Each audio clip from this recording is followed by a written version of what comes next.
दिल्ली में माननीय गृह मंत्री श्री अमित शाह जी से माननीय मंत्री श्री ओम प्रकाश राजभर जी की मुलाकात हुई।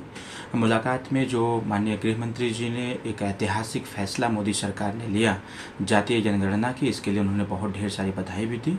इसी क्रम में मुलाकात के ही दरमियान होने वाले अगला जो विधानसभा चुनाव बिहार का है, बिहार के चुनाव पर भी चर्चा हुई। चर्चा के ही क्रम में विगत समयों से सुहेलदेव भारतीय समाज पार्टी जो लगातार बिहार में अपना पैर पसार रही है, संगठन विस्तार कर रही है और संगठन की समीक्षा, संगठन का गठन, यह सारी प्रक्रिया जो हम लोगों ने विगत समयों में किया, उसकी भी एक बुकलेट माननीय गृह मंत्री जी को सुपुर्द किया गया। माननीय गृह मंत्री जी ने उस बुकलेट को देखा, सारे कार्यक्रमों के वीडियोस, फोटोज़, सारी चीज़ें उन्होंने देखा। देखने के बाद जो एक डेटा हमने प्रोवाइड कराया, जो बिहार के राजनीति में जिन जातियों को कहीं न कहीं समस्त राजनीतिक दल अछूता घोषित कर देते हैं, उनकी गिनती नहीं होती है, उनकी गणना नहीं होती है, उनके वोट की कोई महत्व नहीं निकलता है, तो ऐसे जातियों पर भी चर्चा की गई। उस जातियों के क्रम में रजवार, राजवंशी, राजधोप, राजभर, भरपतवा, पतभर, ऐसे तमाम जातियां जो हैं जिनको राजनीति में गिनती जिनके नहीं हो पाती थी, ऐसे लोगों का डेटा माननीय गृह मंत्री जी को प्रोवाइड कराया गया। माननीय गृह मंत्री जी ने विश्वास दिलाया कि आने वाले विगत विधानसभा के चुनाव में हम सब लोग मिलकर के चुनाव लड़ेंगे। सुहेलदेव भारतीय समाज पार्टी एनडीए का हिस्सा है, उत्तर प्रदेश के चुनाव में एनडीए के साथ मिलकर के चुनाव लड़ी। उसी क्रम में बिहार में भी आने वाले विधानसभा चुनाव में सुहेलदेव भारतीय समाज पार्टी एनडीए के साथ मिलकर के चुनाव लड़ेगी और चुनाव के साथ साथ पूरी तन्मयता, पूरी ताकत के साथ बिहार में फिर से एक बार सरकार बनाने का अहम निर्णय लेगी। इसी क्रम में माननीय गृह मंत्री जी ने विश्वास दिलाया कि आने वाले 15 से 20 दिनों के बाद माननीय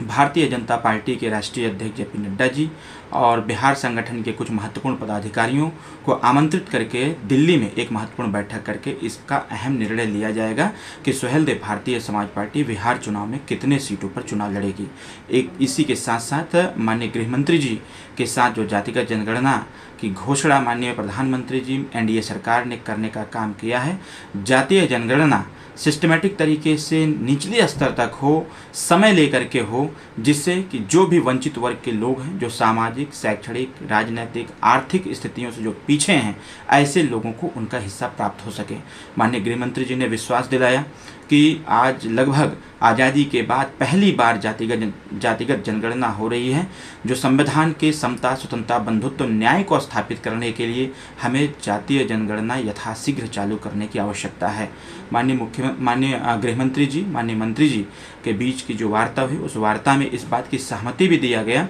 कि जातीय जनगणना यथाशीघ्र चालू किया जाएगा देश स्तर पर, जिससे आने वाले समयों में रोहिणी आयोग की रिपोर्ट पेश करके उसको लागू किया जा सके। और जब रोहिणी आयोग की रिपोर्ट लागू होगी देश स्तर पर, तो स्वाभाविक तौर पर है जितने लोग भी हर स्तर से पिछड़े और पिछाड़े गए लोग हैं, उनको उनका हिस्सा प्राप्त हो सकेगा। यह बैठक बहुत ही ऐतिहासिक बैठक हुई। इस बैठक के क्रम में माननीय